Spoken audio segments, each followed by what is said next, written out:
आज सोलापूर शहरामध्ये फार मोठ्या प्रमाणात दुःखद घटना घडलेला आहे।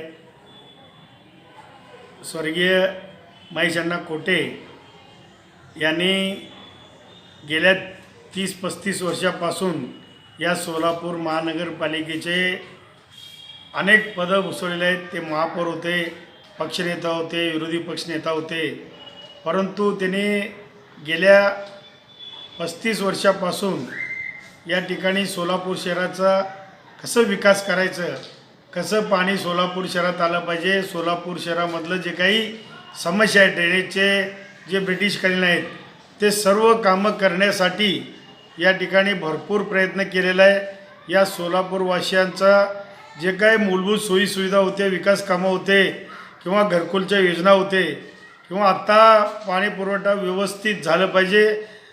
खरं तर महेश अण्णा जर महानगरपालिकेत नगरसेवक नसले असते तर सोलापूर शहराला 8 ते 10 दिवसात पाणी मिळालं असतं, परंतु महेश अण्णामुळं अनेक प्रश्न या ठिकाणी सोडवण्यात आलेला आहे।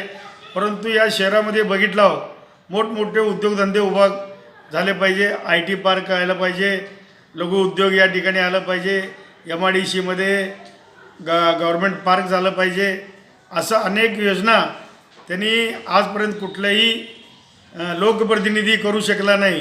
ते करण्याचं मानस त्यांचं होतं, परंतु गेल्या अनेक वर्षापासून त्यांनी आमदारकीला इच्छुक होते, 3 वेळा पडले, यावेळी 100% निवडून येणार होते, परंतु दुर्दैवानं त्यांनी या ठिकाणी त्यांचं पराभव झालं।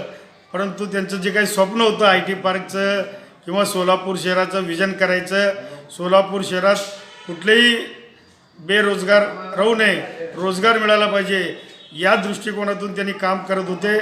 त्यांचं काम जे अधुरं राहिलेलं आहे ते कोटे परिवाराने आणि सोलापूरकरातले लोकप्रतिनिधींनी करावं, म्हणून त्यांच्या या दुःखद घटनेमुळं त्यांना भावपूर्ण श्रद्धांजली अर्पित करतो।